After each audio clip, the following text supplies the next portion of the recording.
बिहार की बात करते हैं, जहां पर बिगड़ती हुई कानून व्यवस्था को लेकर बिहार के नेता प्रतिपक्ष तेजस्वी यादव जमकर सरकार पर हमलावर हैं और पटना में बुलाई राजद की जो बैठक हुई है उससे ठीक पहले तेजस्वी ने ताबिश यहां पर बिहार के मुख्यमंत्री आवास को जो है अपराधियों का अड्डा बता दिया है। बिल्कुल, तेजस्वी जो है कोई मौका नहीं छोड़ते हैं यहाँ पर निशाना साधने का मुख्यमंत्री पर, और यहाँ पर भी उन्होंने बिहार के मुख्यमंत्री आवास में अपराधियों का अड्डा बताया और विधि व्यवस्था के मामले में सरकार को पूरी तरह से विफल बताया।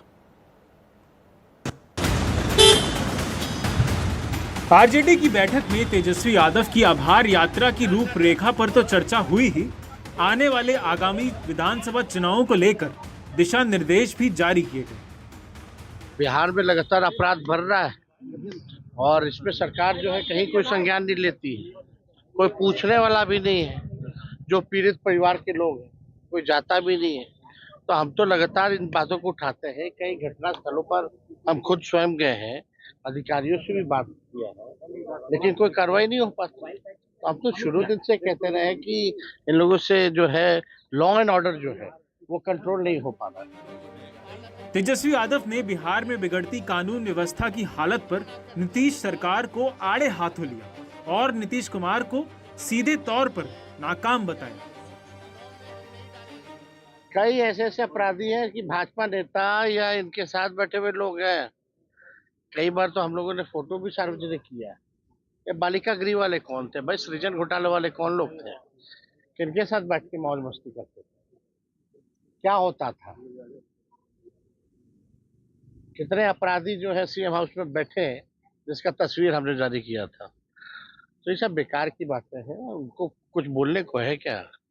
खैर जो भी बात है, लेकिन जो वर्तमान जो स्थिति है भयावह हो चुकी है। तेजस्वी के आरोपों का जवाब देने के लिए एनडीए में होड़ मच गई। आनन फानन में जेडीयू ने प्रेस कॉन्फ्रेंस की और आरजेडी को अपराध और अपराधियों का जनक बताया। हमारे सवालों से इनका कोई मतलब नहीं है, इनको सिर्फ कुर्सी चाहिए और 2025 के लिए ये पूरा इधर उधर की बात और बैठक कर रहे हैं। ये बिहार की जनता को मालूम है। बीजेपी भी अपने पूरे तेवर में दिखी। नीतीश कुमार जी का छवि और नीतीश कुमार का नेतृत्व पर तेजस्वी जी ऐसे नेता को उंगली उठाने का कोई, हमको लगता है नैतिक उनको चेहरा वो नहीं है, नैतिक अधिकार उनका नहीं। इसलिए होता है ना, खिसियाई बिल्ली खंभा नोचे।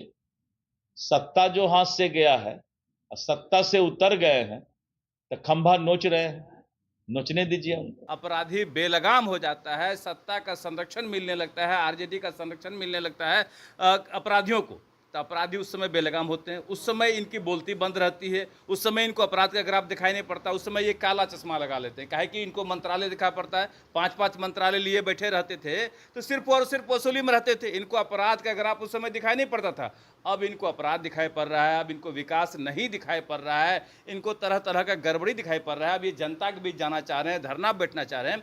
जनता इनको बेरोजगार कर दिया है। आरजेडी की रणनीति अब इन मुद्दों को पटना में नहीं बल्कि गांवों और कस्बों में उठाने की है और तेजस्वी यादव आभार यात्रा में इसी एजेंडे पर काम करेंगे। पटना से प्रभाकर कुमार, एनडीटीवी इंडिया।